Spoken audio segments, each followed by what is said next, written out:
बहुत बहुत स्वागत है आप सभी का पढ़े के ऑनलाइन पर। आज की क्लास में हम बीए फर्स्ट सेमेस्टर जियोग्राफी यानी भूगोल के आज हम यूनिट 3 को भी कंप्लीट करा रहे हैं। यूनिट हमारा जो तीसरा है, इसमें कि जितने भी क्वेश्चन मैं आपको कराया दे रहा हूँ, शेष आपके जितने भी चैप्टर आपके बच रहे हैं, जितने भी आपके यूनिट बच रही हैं, उनको भी बहुत ही शीघ्र हम करा देंगे। इसी अगस्त माह में पूरा का पूरा जो है सिलेबस को हम कंप्लीट करा देंगे। अगले महीने से हम जो है मॉडल पेपर को सोल्व करवाएंगे और इम्पोर्टेंट क्वेश्चन आंसर का वीडियो जो कि एग्जाम से एक दिन पहले आएगा, हमारा महासंग्राम का वीडियो संपूर्ण आपके पाठ्यक्रम से। तो आप बिना कोई बुक खरीदे, बिना कोई आप बैच वगैरह लिए बिना ही, क्योंकि हमारे चैनल पर जितने भी क्लासें हमारी हैं सारी की सारी फ्री है। मैं कोई भी जो है पेड क्लासें नहीं कराता हूँ।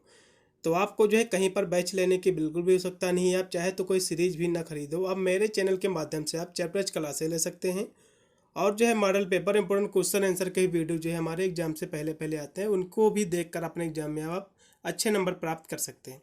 चलिएगा, आज की क्लास के माध्यम से हम जियोग्राफी के यूनिट जो है 3 को भी कंप्लीट करा रहे हैं।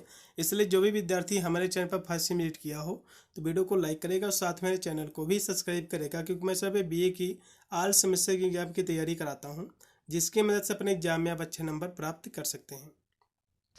पेपर आपका है जियोग्राफी का। पेपर का टाइटल आपका है फिजिकल जियोग्राफी, जो कि इसमें आपको पढ़ना है। यूपी के जितने भी विश्वविद्यालय है सभी का सिलेबस सेम है और यही आपको पढ़ना है।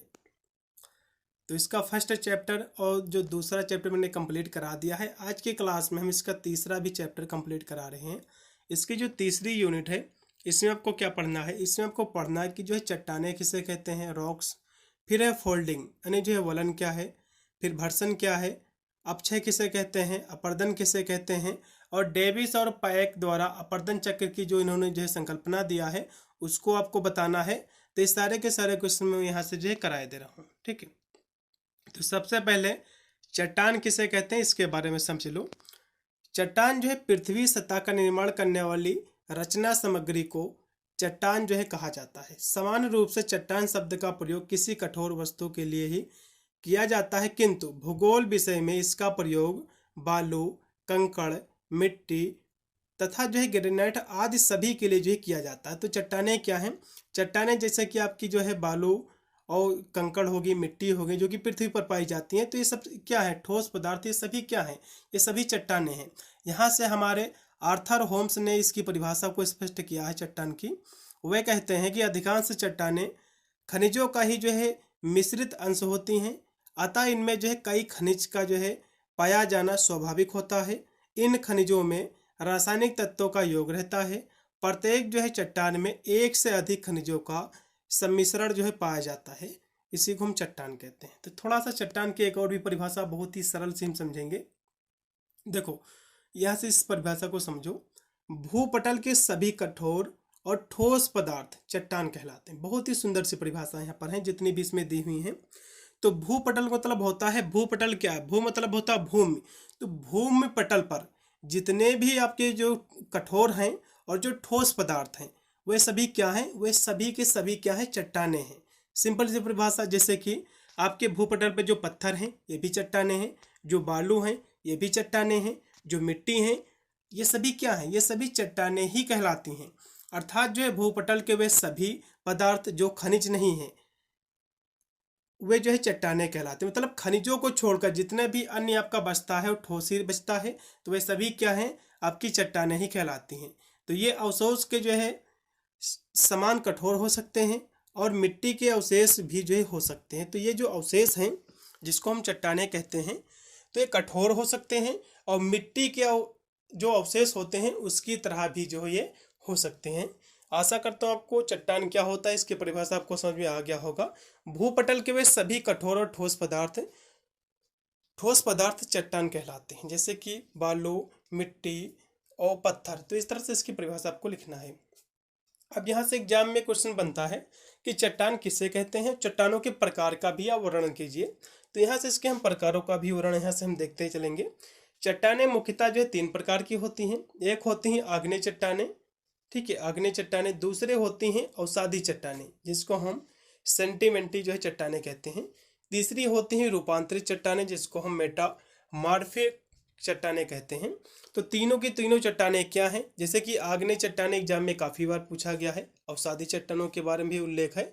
तो इन चट्टानों के प्रकारों के बारे में थोड़ा सा आप जान लो, एग्जाम में क्वेश्चन बन सकता है। तो सबसे पहले आग्नेय चट्टानें क्या है, इनको आप समझो। आग्नेय शब्द जो है लैटिन भाषा के इग्निस शब्द से जो है संबंधित है, जिसका अर्थ होता अग्नि होती है। जिसका अर्थ क्या होता है, अग्नि होती है, आग होती है। पृथ्वी के भीतरी भागों से, पृथ्वी का जो भीतरी भाग है यानी पृथ्वी जिस पर आप रहते हो, तो इसके जो नीचे का जो भाग है, ठीक है, पृथ्वी के पृथ्वी के भीतर भागों से आंतरिक क्रिया द्वारा, यानी पृथ्वी का जो भीतरी भाग है उसके आंतरिक क्रियाओं के द्वारा पृथ्वी की ऊपरी परत या धरातल पर जब पिघला हुआ पदार्थ ठोस रूप धारण करता है। मान लो जब ज्वालामुखी होती है तो नीचे की जो गर्मी होती है वही तो निकलती है, उसमें लावा निकलते हैं। तो आप ज्वालामुखी के एग्जाम्पल से समझो। जब ज्वालामुखी उद्गार होता है तो ज्वालामुखी से जो गैसें ऊपर निकलती हैं, जो अपशिष्ट निकलता है ऊपर, तो जब निकलती है तो काफ़ी उसमें जो है गर्म रहती हैं। क्या रहती हैं, वे काफ़ी गर्म रहती है। तो धीरे धीरे क्या होता है, वे जो है ठंडी होती हैं। तो इन्हीं ठंडी होने से जो है आग्नेय चट्टानों का निर्माण होता है, इसकी उत्पत्ति होती है। तो यही चीज़ यहाँ से लिखा हुआ है कि पृथ्वी के भीतर भागों से आंतरिक क्रिया के द्वारा पृथ्वी की ऊपरी परत या धरातल पर, पृथ्वी की ऊपरी परत वही चीज़ है जिस पर हम रहते हैं, अथवा धरातल, धरातल भी वही है जिस पर हम रहते हैं, दोनों ही जो है सिनोनिम से पर्यायवाची हैं। तो इस पर जब पिघला हुआ ठोस पदार्थ, यानी पिघला हुआ, जब कोई भी जो है पिघला हुआ कोई पदार्थ, जैसे कि ज्वालामुखी जब उद्गार होता है तो गैस के रूप में जो है बाहर निकलता है, जो है गर्म रहता है। तो धीरे धीरे वही जो पिघला हुआ पदार्थ है ठोस का रूप धारण करता है। धीरे धीरे क्या है, क्योंकि गर्म है, जब ज्वालामुखी कहीं पर विस्फोट होती है तो आपने देखा होगा कि पृथ्वी के नीचे की जो गर्मी होती है, जो लावा होती है, जो गैसें होती हैं ऊपर निकलती हैं जिस पर हम रहते हैं धरातल पर। तो वे जो जब निकलती हैं तो काफ़ी गर्म रहती हैं लावा। तो वे जब धीरे धीरे जो है ठंडी होती हैं तो एक ठोस का रूप जो है धारण करता है। ये जो ठोस का जब ये चट्टानें जो हैं, ये कह सकते जो लावा निकलता है तो एक ठोस का रूप जब धारण करती हैं धीरे धीरे ठंडे होकर, तो आग्नेय चट्टानें बनती इन्हीं से। तो इसी को हम आग्नेय चट्टानें कहते हैं। ठीक है, इसी को हम आग्नेय चट्टानें कहते हैं। या फिर आप दूसरी परिभाषा भी समझ सकते हैं कि पृथ्वी के भीतरी भागों में जो है मध्यवर्ती गहराई में बहुत जो है उच्च तापमान एवं जो है दबाव के मध्य जो पदार्थ अर्धद्रव अवस्था में एकत्र है उसे मैग्मा कहते हैं। और यह मैग्मा ज्वालामुखी के जो है मुख से बाहर आता है तो उससे जो है गैस निकल जाती है, और शेष द्रव पदार्थ जो है लावा कहलाता है। मैग्मा और जो है लावा, जब मैग्मा जो ज्वालामुखी से जो मैग्मा लावा जो निकलता है उसको ठंडे होने पर आग्नेय चट्टानें की उत्पत्ति होती है, आग्नेय चट्टानें बनती हैं। तो सिंपल सी परिभाषा इतनी आपको लिखना है, चलेगा। फिर यहाँ से देखिएगा कि अवसादी जो है चट्टानें किसे कहते हैं, क्वेश्चन आपके एग्जाम में बनेगा। अवसादी चट्टानों के यहाँ से आप देख लीजिएगा। ठीक है, ये सारे के सारे फिगर है अवसादी चट्टानों के। तो अवसादी चट्टानें क्या है इसके बारे में समझ लो। अवसादी चट्टानें जो कि जिसको हम कहते हैं सेडिमेंट्री, शब्द लैटिन भाषा के सेडिमेंटम से बना है जिसका अर्थ होता है बसना। तो पृथ्वी की सतह की चट्टानें कई जो है प्राकृतिक कारणों से विभिन्न आकारों में टूट जाती। देखो जो पृथ्वी है इस पर जो है बहुत सारी चट्टानें हैं, काफ़ी बड़ी बड़ी चट्टानें हैं।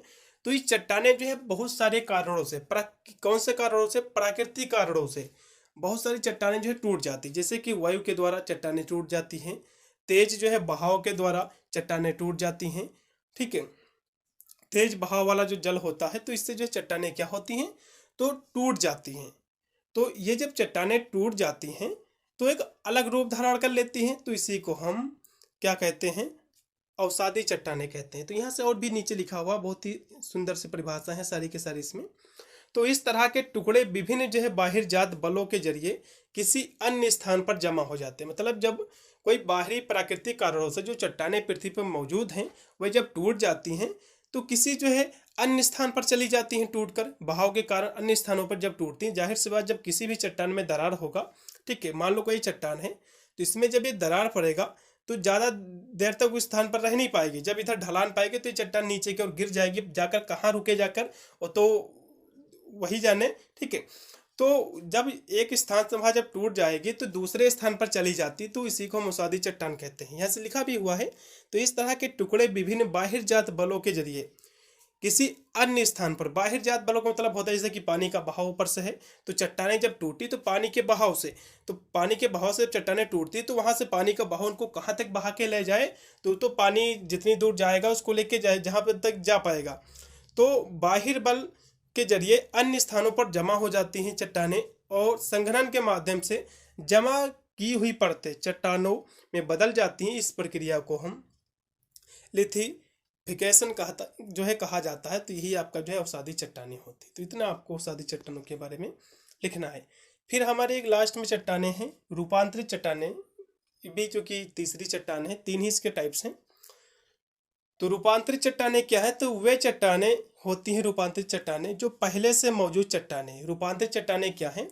वही चट्टानें जो पहले से मौजूद चट्टानें, जैसे कि पहले से मौजूद क्या, जैसे कि आपकी आग्नेय चट्टानें और अवसादी चट्टानें, ठीक है, पहले से मौजूद, इसके जो है उच्च तापमान और उच्च दबाव या जो है गर्म तरल पदार्थ के संपर्क में आने से बदल जाती हैं।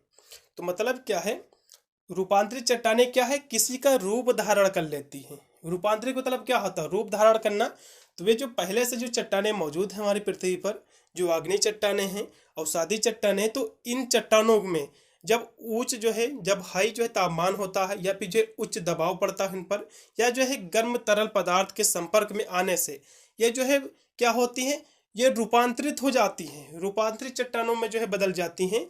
तो इसी को हम रूपांतरित चट्टानें कहते हैं। तो यह जो है परिवर्तन चट्टान के मूल रूप को जो है बदल देता है, जिससे जो है नए खनिज और जो है संरचना बनती है। इतना आपको लिखना है, ठीक है। तो यहाँ से और भी लिखा हुआ है इसके बारे में कि रूपांतरित की प्रक्रिया में चट्टानें उच्च तापमान, उच्च दबाव या गर्म तरल पदार्थ के संपर्क में आती हैं, जिससे उनके मूल जो है खनिज संरचना और बनावट में जो है परिवर्तन होता है, रूपांतरित हो जाती हैं दूसरे चट्टानों में। इसी को हम रूपांतरित चट्टानें कहते हैं। अब हम अगला क्वेश्चन देखेंगे। तो वलन किसे कहते हैं? वलन की हम बात करें तो पृथ्वी की आंतरिक शक्तियों के द्वारा उत्पन्न क्षैतिज संचालन में जब चट्टानों में संपीड़न की उत्पन्न हो जाती है तो एक लहरनुमा जो है एक मोड़ पड़ जाता है। तो इस तरह के मोड़ को ही जो है हम वलन कहते हैं। मान लो कोई चट्टान है, ठीक है, ये मान लो एक चट्टान है, इस तरह से खड़ी है, ठीक है।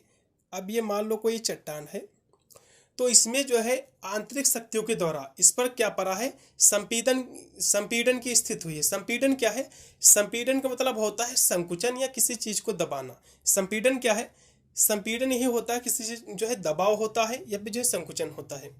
तो संपीड़न की जब स्थित होगी किसी जो है कह सकते हो चट्टानों पर, तो संपीड़न जब इस पर दबाव पड़ेगा तो एक ऐसी स्थिति आ जाएगी कि चट्टान जो है कुछ इस तरह से जब खड़ी थी तो ये धीरे धीरे क्या है इस तरह से कुछ इस पर जो है मुड़ जाएगी। जब इस पर दबाव पड़ेगा तो जाहिर सी बात है ये चट्टान क्या होगी, ये एक लहरनुमा, इसमें एक मोड़ पड़ जाएगा। तो ये पहले ही लंबी थी, तो इस तरह से इस पर जब प्रेशर पड़ा तो इस तरह से कुल लहरनुमा इसमें मोड़ आ गई। और इस तरह के मोड़ को ही हम वलन कहते हैं। क्या कहते हैं? इसी को हम वलन कहते हैं। इतनी सी परिभाषा आपको लिखना है। यहाँ से लिखा भी हुआ है बहुत ही अच्छी सी परिभाषा कि पृथ्वी की आंतरिक शक्तियों के द्वारा उत्पन्न क्षैतिज संचालन में जब चट्टानों में, देखो जब चट्टानों में, ये कोई चट्टान है, जब इसमें संपीड़न की स्थिति उत्पन्न हो जाती है। संपीड़न क्या होता है? अभी मैंने आपको बताया, जो इस पर दबाव पड़ता है, जब इसमें संकुचन होती है तो क्या है, तो लहरनुमा एक मोड़ पड़ जाता है। तो इस तरह से एक इसमें मोड़ पड़ जाता है। तो इस तरह का जो मोड़ पड़ता है इसी को हम क्या कहते हैं? इसी को हम वलन कहते हैं। इतना आपको लिखना है। तो इस तरह का जो मोड़ पड़ता है, ठीक है, यहाँ से और भी आगे लिखा हुआ कि वलन के ऊपर उठे भाग को, तो वलन का जो ऊपर ये उठा भाग है, ठीक है, जहाँ मोड़ पड़ा थोड़ा सा हल्का सा ऊपर ये उठा इस तरह से, ठीक है, तो मोड़ पड़ेगा तो पूरा एकदम से नहीं डाउन होगा, ये थोड़ा सा कुछ इस तरह से जब मोड़ आएगा तो पूरा अचानक से नहीं घूमेगा, तो कुछ इस तरह से बनेगा, कुछ इस तरह से मोड़ आ जाएगा, तो थोड़ा सा हल्का तिरछा हो जाएगा।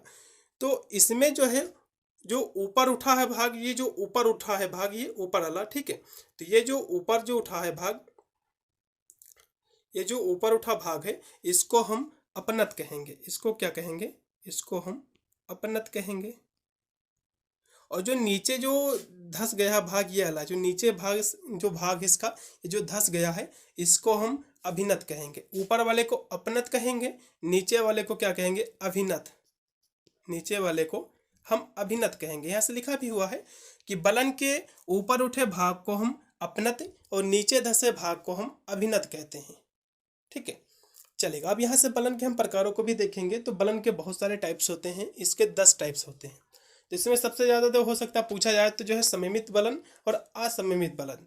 तो सममित वलन क्या होता है? जब वलन की जो है दोनों भुजाओं का झुकाव जो है बराबर होता है तो इसे जो है हम सममित बलन कहते हैं। तो बलन जो है इसमें जो झुकाव है, दोनों भुजाओं का झुकाव जब बराबर होगा तो इसको हम जो है सममित बलन कहेंगे। जब दोनों भुजाओं का झुकाव जो है बराबर नहीं होगा तो इसको हम असममित बलन कहेंगे। फिर इसमें है एक द्विघ्नत जो है बलन। ये क्या होता है? द्विघ्नत बलन। तो जिसमें एक भुजा का जो ढाल है साधारण तथा दूसरी भुजा का ढाल समकोण बनाते होते हैं, तो इसको हम एक द्विघ्नत बलन कहते हैं। फिर इसमें है समनत बलन। समनत, इसमें जो है बलन की दोनों भुजाएं समान रूप से झुकी जाती हैं, इसी को हम समनत बलन कहते हैं। इस तरह से इसके बहुत सारे टाइप हैं। परिबालित बलन, प्रतिबलन, जो है अवनमन बलन और जो है पंखा बलन। तो इसके क्या है? इसके सारे के सारे टाइप्स। तो इसके ज़्यादा टाइप्स उससे पूछे नहीं जाते हैं, पूछेगा तो आपको लिख देना है। तो घर्षण क्या है? पृथ्वी की चट्टानों में होने वाली एक प्रक्रिया है जिसमें चट्टानें जो है टूटकर एक दूसरे के सापेक्ष खिसक जाती हैं। जाहिर सी बात है, कोई मान लो ये चट्टान है, ये ठीक है, ये मान लो कोई चट्टान है, तो पूरी चट्टान है। जब इसमें जो है ये टूट जाएगी, इसमें जब दरार पड़ जाएगी बीच से, तो जाहिर सी बात है जब दरार पड़ेगी तो ये दूसरे से क्या होंगी? अलग हो जाएंगी। ये टूटा हुआ भाग इधर थोड़ा सा खिसक जाएगा, इधर आ जाएगा, क्योंकि बीच में इसके दरार पड़ गया है। तो इसको दोनों की जो है पास की जो है डिस्टेंस है थोड़ी जो है दूर हो जाएगी। इसी को हम घर्षण कहते हैं, फोल्डिंग कहते हैं। किसी चीज़ में जब फोल्डिंग होती है, हमने देखा भी होगा, कोई चीज़ जब टूट जाती है तो इसमें एक दरार पड़ जाती है। तो इसमें लिखा भी हुआ है कि पृथ्वी की चट्टानों में होने वाली एक प्रक्रिया है जिसमें चट्टानें जो टूटकर एक दूसरे के सापेक्ष खिसक जाती हैं। और यह जो है विस्थापन घर्षण नामक जो है दरार या जो है क्षेत्र के साथ जो होता है। और यहाँ जो है ये जो चट्टानें होती हैं टूटकर एक दूसरे से अलग हो जाती हैं और एक दूसरे के सापेक्ष गति करती हैं, इसी को हम घर्षण कहते हैं। सिंपल सी परिभाषा आपको लिखना है। अब यहाँ से हम घर्षण के प्रकार भी देखेंगे, एग्जाम में क्वेश्चन आता है। तो घर्षण के यहाँ से हम प्रकारों को देखेंगे। तो घर्षण का जो एक पहला इसका प्रकार, इसके 4 ही इसके प्रकार हैं। पहला है सामान्य घर्षण। तो सामान्य घर्षण क्या है? जैसे कि जब घर्षण तल के जो है दोनों ओर भूखंड एक दूसरे की प्रतिकूल दिशा में खिसकते हैं तो उनके मध्य की जो है दूरी बढ़ जाती। प्रतिकूल का मतलब क्या होता है? अलग खिसकती है। तो मान लो ये कोई यहाँ से दरार थी, ठीक है, ये कोई थी, तो ये बीच से टूट गई। तो एक क्या है? एक इधर तरफ जा रहा है, एक क्या है? इधर तरफ जा रहा है। ये तरफ एक दूसरे की अलग जा रहे हैं, प्रतिकूल जा रहे हैं, अनुकूल नहीं जा रहे हैं। अनुकूल होता तो इसी के पीछे जाते, लेकिन प्रतिकूल जा रहे हैं, एक दूसरे से दूर जा रहे हैं, तो इसी को हम सामान्य घर्षण कहते हैं। यहाँ से फिगर में भी दिया हुआ है, जैसे कि पहला फिगर है सामान्य जो घर्षण का है। फिर इसमें है उत्क्रम घर्षण। तो उत्क्रम घर्षण क्या है? इसमें क्या है? जब चट्टानों में दरार आती, जब टूट जाती, तो एक दूसरे के जो है क्या है, एक दूसरे की ओर खिसकते हैं। एक दूसरे की ओर मतलब जो है कोई चट्टान टूटी तो ये इसकी ओर खिसकते हैं और ये इधर से भी इसकी ओर खिसकते हैं, आपस में जो है मिलने की कोशिश करते हैं, जैसे कि इस फिगर में दर्शाया गया है। तो इसको हम उत्क्रम घर्षण कहते हैं। फिर इसमें दिया है कि क्षेप घर्षण क्या है? क्षेप घर्षण जब जो है घर्षित भूखंड एक दूसरे के ऊपर चढ़ जाते हैं तो इससे जो है क्षेप घर्षण कहते हैं। जो क्षेप घर्षण समझो एग्जांपल के लिए, मान लो ये कोई पहाड़ था, यहाँ से इसके बीच में क्या है? एक दरार पड़ी, इस तरह से इसके बीच में दरार पड़ी। अब ये टूट गई, तो ये जो टूट गई तो क्योंकि प्रेशर है तो ये प्रेशर के कारण ये कोई टूट गई, तो ये जो आगे वाली है थोड़ी सी इसके ऊपर इस तरह से चढ़ जाए, प्रेशर के कारण इसके ऊपर हो जाए, या फिर इधर वाली इसके ऊपर हो जाए, तो इसी को हम कहते हैं एक दूसरे के ऊपर चढ़ जाएं ये जो चट्टानें हैं, इसी को हम जो है क्षेप घर्षण कहते हैं। फिर से में दिया हुआ है कि सोपानी घर्षण। सोपानी क्या है? सोपानी की बात करें तो जब किसी भूभाग के कई जो है समानांतर घर्षण इस प्रकार बन जाए कि जैसे कि घर्षण की यदि हम बात करें तो इस तरह से घर्षण, जैसे कि सोपानी घर्षण इसमें दिया हुआ है, तो घर्षण इस तरह से आपके बन जाए, इसी को हम सोपानी घर्षण कहेंगे। ठीक है, ऊपर की ओर जो है जाने लगे, तो इस तरह से आपको जो है लिखना है। अब हम देखेंगे इसमें अगला क्वेश्चन कि अपक्षय किसे कहते हैं? अपक्षय, अपक्षय का मतलब होता है नष्ट होना या फिर बिखर जाना। तो अपक्षय क्या है? चट्टानों के अपने ही स्थान पर टूटकर बिखरने व नष्ट होने की जो प्रक्रिया होती है, इसी को हम अपक्षय कहते हैं। यहाँ से प्रोफेसर सबिन ने इसकी परिभाषा को स्पष्ट किया है। वह कहते हैं कि चट्टानों को भौतिक क्रियाओं के द्वारा अपने स्थान पर विघटित होकर, विघटित का मतलब होता है अपने स्थान पर नष्ट होकर, नष्ट होने अथवा रासायनिक क्रिया के द्वारा वियोजित होने की जो क्रिया है इसी को हम अपक्षय कहते हैं। सिंपल सी परिभाषा, अपक्षय क्या, अपक्षय जो है किसी जो है चट्टान का अपने स्थान पर नष्ट हो जाना अपक्षय कहलाता है। अपर्दन इसके बाद हम समझेंगे अपर्दन किसे कहते हैं। अपर्दन, अपर्दन, अपर्दन का मतलब होता है किसी चीज को एक स्थान से दूसरे स्थान पर ले जाना। जैसे कि एग्जाम्पल के लिए अब ये जो है मिट्टी है कोई, ठीक है, तो इस काफ़ी तेज जो है हवा चली तो मिट्टी का जो है धीरे धीरे जो है एक स्थान से दूसरे स्थान ले जाएगी, ठीक है।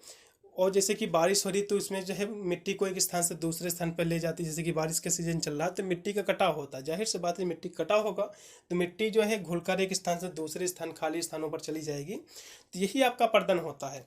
अपर्दन क्या है, एक प्राकृतिक प्रक्रिया है जिसमें जो है पृथ्वी की सतह से चट्टानें, मिट्टी और अन्य पदार्थ, यानी जो है पृथ्वी की सतह पर जो चट्टानें हैं, जो मिट्टी हैं और जो अन्य पदार्थ हैं वे जो है हवा, पानी और बर्फ जैसे कारकों द्वारा हटाकर एक स्थान से दूसरे स्थान पर ले जाते हैं।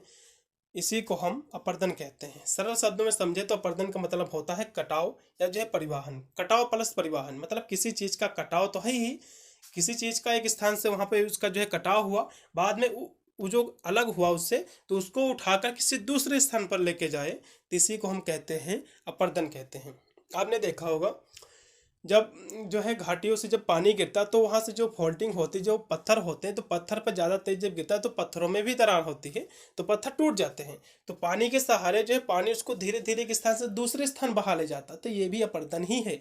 फॉर एग्जाम्पल आप जो है मिट्टी का ले लो, इसमें जो कि बारिश का सीजन चल रहा है तो जो बारिश होती है तो मिट्टी आपने देखा होगा जहाँ पर ज़्यादा घास वगैरह नहीं होती है, या फिर आपने देखा होगा जो न्यू आपकी जो जहाँ से मिट्टी की पटाई हुई है तो आपने देखा होगा जब बारिश तेज होती है तो मिट्टी जो है धीरे धीरे बहुत तेज़ी से जो है उसी में जब पानी बरसा तो उसी में घुलने लगती है। तो मिट्टी को वहाँ से उसने जो है क्या किया है, उससे हटाया है, उससे जो है उसका कटाव किया है, मिट्टी को जो है बारिश ने उसका कटाव किया है, फिर उस मिट्टी को उस स्थान से दूसरे स्थान जिधर की ओर पानी बहेगा तो उस मिट्टी को उसी में जो कि घुल गई तो एक उस स्थान से दूसरे स्थान पर ले जाएगी, तो इसी को हम अपर्दन कहते हैं, ठीक है। अब हम अगला क्वेश्चन देखेंगे। अब यहाँ से हम देखेंगे कि डेविस और पाइक ने जो है अपर्दन चक्र की संकल्पना को स्पष्ट किया, तो इनके माध्यम से हम समझेंगे। तो डेविस और पाइक दोनों ने जो है अपर्दन चक्र को अपने अपने जो है मॉडल दिए हैं जो भू आकृतियों के विकास को समझने में जो है मदद करते हैं। तो डेविस का मॉडल जिसे सामान्य अपर्दन चक्र कहा जाता है, डेविस किस्म का जो है मॉडल अपर्दन चक्र का ज़्यादा एग्जाम में पूछा जाता है, तो डेविस का आपको जरूर तैयार करना है, ठीक है। तो डेविस का मॉडल जिसे सामान्य अपर्दन चक्र कहा जाता है और एक रेखीय मॉडल है जिसमें जो है भू आकृतियाँ युवावस्था, परिपक्वता और वृद्धावस्था से जो है गुजरती हैं। तो जो डेविस हैं इन्होंने जो अपर्दन चक्र की जो इन्होंने संकल्पना दिया तो वे कहते हैं कि एक ये जो है एक इन्होंने रेखीय मॉडल इन्होंने जो है प्रस्तुत किया, इसमें जो है भू आकृतियाँ जो हैं, जो पृथ्वी की जो आकृतियाँ हैं वे जो है इन अवस्थाओं से गुजरता है। जैसे कि व्यक्ति जो है पैदा होता है, फिर जो है जवान होता है, तो फिर धीरे धीरे जो है युवावस्था, धीरे धीरे जो बूढ़ा हो जाता है। तो ठीक उसी प्रकार ये भी इसको स्पष्ट किए हैं। ये कहते हैं कि जो आकृतियाँ हैं जो पृथ्वी पर जैसे चट्टानें वगैरह, तो ये जो है ये भी जो है उसी प्रकार आकृतियाँ युवावस्था, फिर जो है परिपक्वता और वृद्धावस्था से गुजरती हैं। तो इन्होंने अपने मॉडल के माध्यम से बताया। फिर पाइक का मॉडल जिसे ढलान प्रतिस्थापन मॉडल कहा जाता है, एक चक्रीय मॉडल है जो उत्थान और अपर्दन के बीच गतिशील संतुलन पर जो है जोर देता है। तो दोनों के बारे में समझेंगे। तो सबसे पहले डेविस का अपर्दन चक्र क्या है ये समझ लो। तो डेविस का अपर्दन चक्र मैंने आपको अभी बताया कि इसमें 3 अवस्था इन्होंने बताया है कि किसी भी जो है जो भू भाग पर जो चट्टानें हैं, जो आकृतियाँ हैं, तो वे 3 अवस्थाओं से गुजरती हैं। पहली अवस्था युवावस्था से गुजरती हैं, फिर प्रौढ़ावस्था, फिर वृद्धावस्था, ये 3 अवस्थाओं से गुजरती हैं। तो यहाँ से हम समझेंगे। तो डेविस का अपर्दन चक्र, तो डेविस ने भू आकृतियों विकास को एक क्रमिक प्रक्रिया के रूप में जो है देखा है और जो 3 चरणों में जो है होती है, युवावस्था, परिपक्वता और वृद्धावस्था। युवावस्था क्या है, इस चरण में नदियाँ गहरी घाटियाँ बनाती हैं और भूभाग में जो है उच्च विषमता होती है। मतलब जो है इसमें क्या है, इसमें आकृतियों का निर्माण होता है युवावस्था में। फिर इसमें है परिपक्वता, इस चरण में घाटियाँ जो है चौड़ी हो जाती हैं। इसमें क्या है, घाटियाँ जो है चौड़ी हो जाती, मतलब कोई जो है नदी है, कोई पहाड़ों से आई तो जाहिर सी बात धीरे धीरे जो है उसमें का आकार क्या है, एकदम पतला है। तो वह जब धीरे धीरे चौड़ी होने लगती है, उसका आकार जो है, मान लो कोई जब पहाड़ों से नदी आई तो इस तरह से एक लंबी लंबी आने लगी, तो जब पृथ्वी पर आई तो एक एरिया में जाने लगी धीरे धीरे, तो धीरे धीरे आपने देखा होगा कि नदी एक बहुत विशाल रूप ले लेती है। इसके जो चौड़ान है एक इस तरह से कुछ मोटी होने लगती है, इसका जो है क्षेत्र काफ़ी कवर करने लगती है, दोनों तरफ इसका आकार बढ़ जाता है। तो वह जो अवस्था होती है परिपक्वता की, जो अवस्था होती है, घाटियाँ चौड़ी होती है, ढलान वक्र जो है जो होता है ये कम तीव्र होता है, तो ये परिपक्वता को दर्शाता है। फिर है वृद्धावस्था, इस चरण में भूभाग जो है समतल हो जाता है और पेनी प्लेन बनता है। तो डेविस के मॉडल में जो भू आकृतियों का विकास समय के साथ जो है एक रैखिक प्रक्रिया के रूप में जो होता है। तो इन्होंने जो है इतना स्पष्ट किया। अब हम पैक के मॉडल को देखेंगे, उससे पहले इसका फिगर को आप देख लो। पैक ने जो बताया है, ये पैक का मॉडल दिया है, ठीक है, पैक का पर्दन चक्र का ये मॉडल है। तो इसमें समझो पैक का पर्दन चक्र जो है, पैक ने भू आकृति विकास को जो है उत्थान और अपर्दन के बीच एक गतिशील संतुलन के रूप में जो है देखा है, ठीक है। उत्थान का मतलब क्या है, अपर्दन का मतलब क्या होता है, अपर्दन का मतलब है एक स्थान से दूसरे स्थान पर जाना। तो किसी चीज़ का उत्थान हुआ, कोई निर्माण हुआ है, अपर्दन का मतलब होता है टूट कर बिखर कर एक स्थान से दूसरे स्थान पर जाना। तो उन्होंने जो है डेविस के मॉडल को जो है ढलान प्रतिस्थापित के रूप में जो वर्णित किया, और जहां ढलान समय के साथ एक दूसरे को जो है प्रतिस्थापित करती है। तो पैक के मॉडल में उत्थान और अपर्दन की जो प्रक्रिया एक साथ होती हैं और भू आकृतियाँ एक चक्रीय तरीके से जो है विकसित होती है। तो पैक ने भू आकृति विकास के 5 चरणों की पहचान की है। तो उन्होंने जो है इसके 5 चरण बताए हैं। पहला है प्राइमरी जो है रिलीफ, फिर दूसरा है अपवर्ड स्लोप, तीसरा बताया है ग्रेडिंग स्लोप, फिर इसमें चौथा बताया है डाउनवर्ड स्लोप, पांचवा बताया है जो है एंड रिलीफ। इसको जो है 5 वर्ग जो है चरणों में विभाजित किया है। तो पैक का मॉडल जो है डेविस के मॉडल की तुलना में अधिक जटिल है और भू आकृति विकास के अधिक विस्तृत विवरण जो है प्रदान करता है, क्योंकि इन्होंने इसको मॉडल में को 5 चरणों से गुजारा है, तो मॉडल काफ़ी जो है लेंथी हो जाता है, लंबा हो जाता है। तो इतना ही था इसके मॉडल में, जो कि मैंने आपको करा दिया है। ज़्यादा मैं कोई भी विस्तृत की क्लास नहीं कराता हूँ, जितना ज़रूरी होता है क्लास में जो क्वेश्चन है उसी के अकॉर्डिंग में जितने भी चैप्टर में जितने क्वेश्चन होते हैं उसी को मैं कराता हूँ। अन्य जितने भी सेशंस के चैप्टर बचे हुए हैं, जो यूनिट आपकी बची हुई हैं, बहुत ही शीघ्र हम करा देंगे। अन्य जितने भी सब्जेक्ट आपके बच रहे हैं उनको भी बहुत ही शीघ्र कराने का प्रयास कर रहे हैं। मिलता हूँ वीडियो के लिए, तब तक सभी को thank you for watching this video.